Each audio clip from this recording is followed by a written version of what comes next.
They don't exist. So what I said at that time, you need to select another group of people, a comparison group, different people from the spam users, people who never ate spam. And that's what we're talking about today, selecting the wrong comparison group. It becomes more of a problem in case control studies, less of a problem in cohort studies. And I'll try to explain why that's so in a few minutes as we go through some examples. But let's talk about why it is a problem in a case control study first, and then I'll give you an example of it being a problem in a case control study. Basically, let's review what we mean by a case control study. It enrolls people who already have an outcome, people who are already, say, diabetic. Say you want to know whether spam consumption increases the risk of developing diabetes. You'd enroll a bunch of people with diabetes. Those would be your cases. You would enroll a comparison group, usually people who are not diabetic. You'd ask both of them about their previous diets, about how often they ate spam. That would be the design of that case control study. Now, the controls are the people we're concerned about. Those are the comparison groups. The purpose of the controls is to tell the investigator, how common spam consumption was in the population that gave rise to these cases. So if your cases are all cases of diabetes that were identified in the last 5 years in the island of Oahu, then your controls would hopefully reflect that population at risk, that population of people who lived in Oahu over the last 5 years. What you want your controls to tell you is how common spam consumption is in that population. So the biggest problem in case control studies, as I think I mentioned last week, is selecting the appropriate control group. And if you select an inappropriate control group, then you have a problem. Then you have a bias in your study design. And your control group might be inappropriate in two different ways. They might not reflect the population that's interesting you, the source population that gave rise to your cases. Or even if they do reflect that source population, if they're not a random sample, their exposure status, the amount of spam that they consumed, might not reflect how much spam was consumed on average in the source population over the last 5 years. So that's the biggest problem. And I'll give you an example of a biased control group in a minute. But there's another issue, too, we have to enroll about. Even if we've identified appropriate controls, we still have to convince them to be in our study. And maybe the participation in our study, meaning some people say yes and some people say no, may be linked to the exposure of interest. So the worst thing we'd like to happen is if I've identified 100 people who would be ideal controls for my case control study, I ask them, would you be in my study? And only half of them say yes. What I'm hoping is the half that say yes would be a random sample of all 100 people. But what I don't want is the half that say yes to the people who tend to eat spam or tend not to eat spam. Because then the reported amount of spam use among my participating controls might be an overestimate or an underestimate of the amount of spam consumption in the full group of 100 ideal controls I'd like to have. So the result is, if you have this selection bias, is that your selected controls who participate may underestimate or may overestimate how much exposure, how much spam use existed in that source population that gave rise to these cases. I'll give you an example of a biased case control study in a minute. Now, in cohort studies, selection bias can occur, but tends not to happen that often. What I worry about in the case control design is that the previous spam use by people might influence their decisions whether to be in my study or not to be in my study. What I'm going to be asking people about in my case control study is previous exposures, consumption of spam.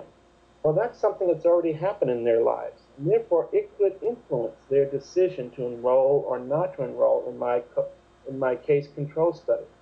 Now, can that type of problem happen in a cohort study? Well, in a cohort study, what I'm going to be asking people about is their outcomes. In a prospective cohort study, I won't know about these outcomes for another 5 years if I have to follow 5 years for people to develop some outcome of interest, like developing diabetes. And therefore, something that hasn't happened yet is going to be very difficult to influence in people's decision to enroll or not to enroll in my prospective cohort study. In my retrospective cohort study, remember I'm using historical data. It's possible that since I'm using data that's already happened in the past, meaning these outcomes have already happened in the past, they could influence somehow my access to data.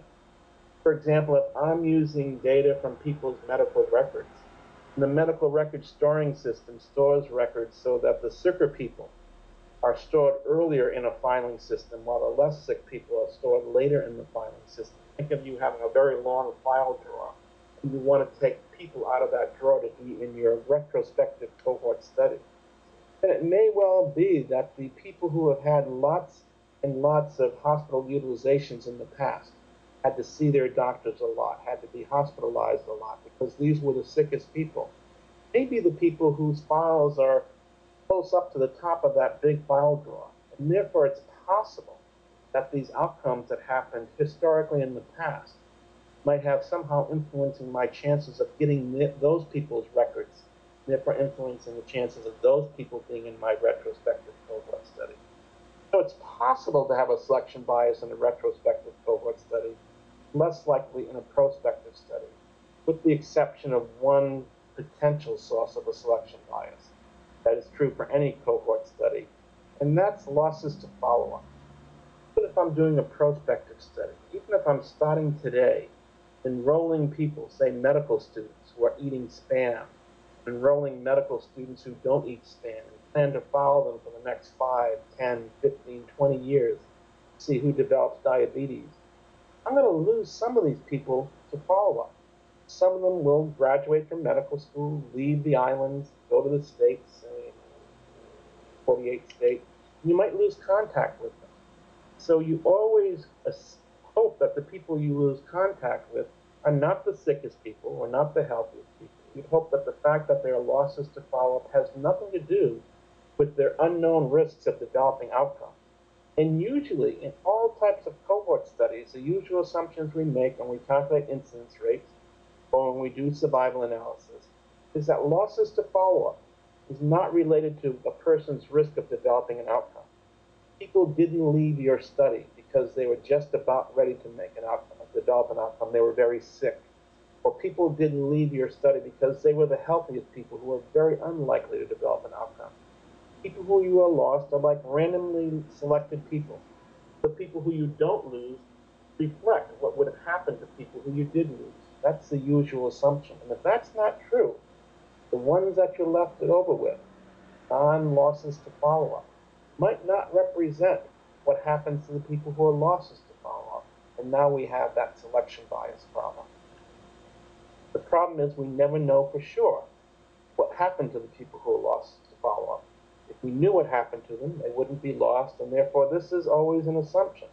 There's a potential in any cohort study when you have incomplete follow-up that your results might be biased.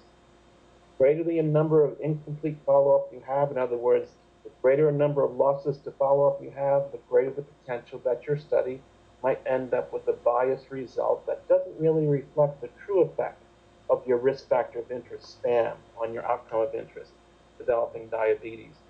Even so, in cohort studies, we have a potential to a selection bias because of this loss to follow-up problem. So let's go back to the biggest likely culprit for selection bias, these case control studies. And let me give you an example of a biased case control study that I was involved in about 20 years ago. And I always tell the story that this study was done under a budget of $0. It was done by one cardiology fellow who was doing another study at the time and happened to have data to do this study. He wanted to know what the risk factors were for developing a type of valvular heart disease. We all, one of the valves in our heart is called the aortic valve. And aortic stenosis means that that particular valve is malfunctioning. I'll say more about the physiology in a second. But this is a great study of a biased case control study.